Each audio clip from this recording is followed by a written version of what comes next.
Apakah manajemen itu? Definisi manajemen adalah sebuah seni yang mengarahkan orang lain untuk mencapai tujuan utama sebuah organisasi atau bisnis melalui perencanaan, pengorganisasian, pengelolaan, dan pengawasan sumber daya dengan cara yang efektif dan efisien. Secara umum, manajemen dikenal sebagai sebuah proses yang mengatur kegiatan atau perilaku sehingga menimbulkan efek yang baik. Menurut Frederick Taylor, manajemen adalah seni mengetahui apa yang harus dilakukan, kapan harus dilakukan, dan melihat bahwa ini dilakukan dengan cara yang terbaik dan termurah. Manajemen sendiri dibagi menjadi beberapa konsentrasi. Yang pertama adalah manajemen sumber daya manusia. Dikenal juga sebagai manajemen personalia, bidang manajemen ini berkaitan dengan pengelolaan sumber daya manusia suatu perusahaan. Manajemen sumber daya manusia tidak hanya berfokus pada perekrutan, namun juga pemahaman seputar sumber daya manusia atau karyawan sebagai aset aktif perusahaan dalam pengelolaan dan pemanfaatannya agar produktivitas suatu perusahaan dapat mencapai target yang diharapkan. Yang kedua, ada manajemen pemasaran. Dalam manajemen pemasaran ini, berfokus dalam pemasaran suatu produk, riset pasar, strategi pemasaran, promosi produk, analisis pasar, hingga analisis kompetitor. Di bidang manajemen ini, kita belajar tentang bagaimana mengenalkan produk ke masyarakat sehingga pendapatan perusahaan meningkat. Yang ketiga, ada manajemen keuangan. Manajemen keuangan berfokus pada pengelolaan keuangan suatu perusahaan, mulai dari penggalian, pemanfaatan, hingga pengontrolan dana. Dalam konsentrasi ini, kita akan menganalisis strategi dan operasi yang dapat mengoptimalkan keuangan perusahaan. Yang keempat, ada manajemen operasi. Dalam konsentrasi ini, kita akan mendalami pemahaman dan pemilihan cara yang lebih sistematik suatu proses operasi dalam menggunakan alat tertentu, di mana analisis tersebut akan mempengaruhi keefektivitas dan keefisienan suatu perusahaan. Yang kelima, ada manajemen produksi. Bidang manajemen ini berkaitan dengan perencanaan desain, penyediaan bahan baku, mutu, jumlah, pengendalian, hingga pengawasan produksi.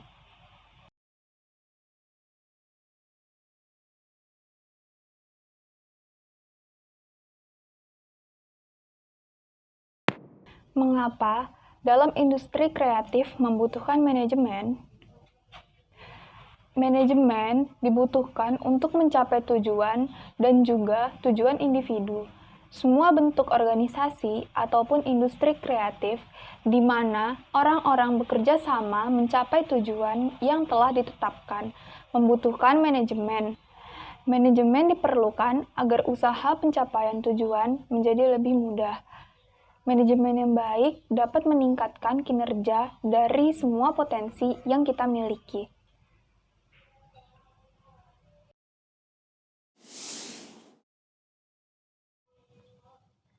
Terdapat 6 unsur yang berpengaruh dalam keberhasilan suatu usaha. Yang pertama adalah manusia. Unsur yang pertama adalah manusia. Dengan melakukan proses manajemen, manusia sangat berperan penting untuk mencapai tujuan yang sudah direncanakan, diatur, dan sudah berjalan adalah peran penting yang dilakukan oleh manusia. Manusia dapat dibilang sangat penting dalam unsur-unsur manajemen ini.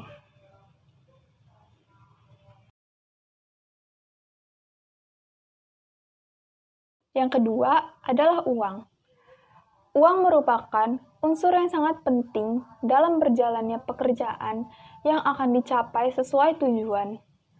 Sebuah pekerjaan yang sedang berjalan akan membutuhkan perlengkapan dan peralatan untuk melancarkan proses tersebut. Untuk mencapai tujuan yang efisien, sangat dibutuhkan modal dalam bentuk uang yang dapat memenuhi hal tersebut.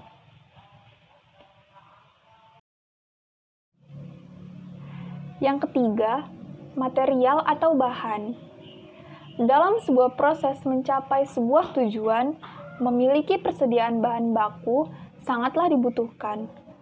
Jika bahan baku tidak tersedia untuk menjalankan proses produksi, maka proses tersebut akan terhambat dalam jangka pendek maupun dalam jangka panjang. Yang keempat adalah mesin.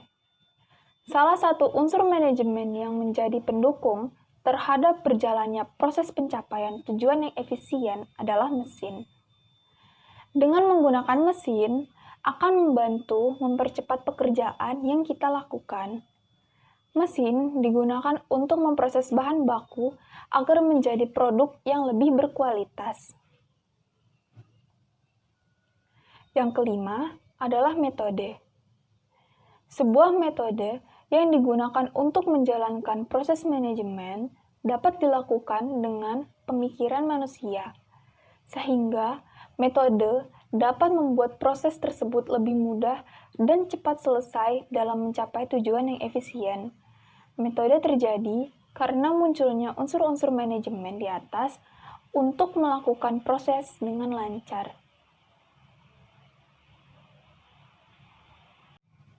Yang keenam adalah market atau pasar.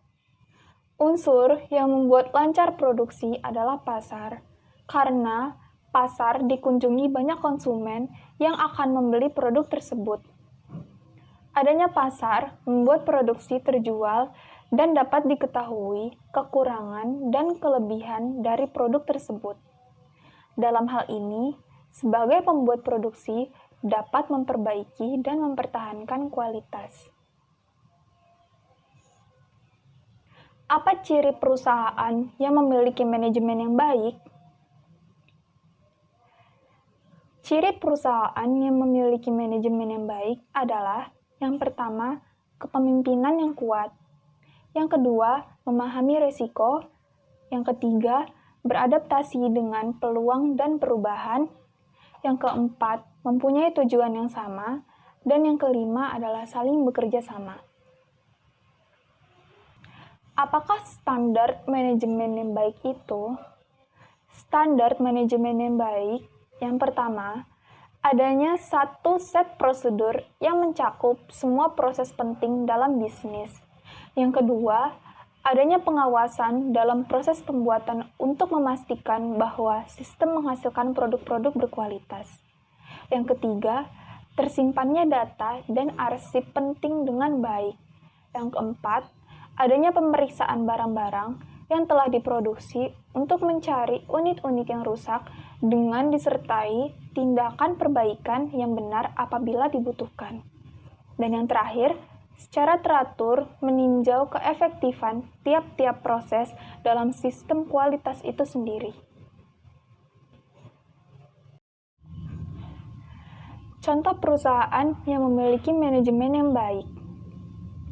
Yang pertama adalah Google. Dengan jumlah karyawan mencapai 72.053 orang, Google dinilai sebagai perusahaan dengan sistem HR terbaik. Memiliki perusahaan dengan banyak cabang di dunia, tak sedikit pun mengurangi baiknya kualitas manajemen HR di perusahaan yang berpusat di Mountain View, California, Amerika ini. Budaya kerja dan inovasi yang selalu dilakukan dalam tumbuh manajemen menjadi alasan kuat perusahaan yang bergerak di dunia teknologi ini menempati posisi pertama perusahaan dunia dengan sistem HR terbaik versi Workforce 2017.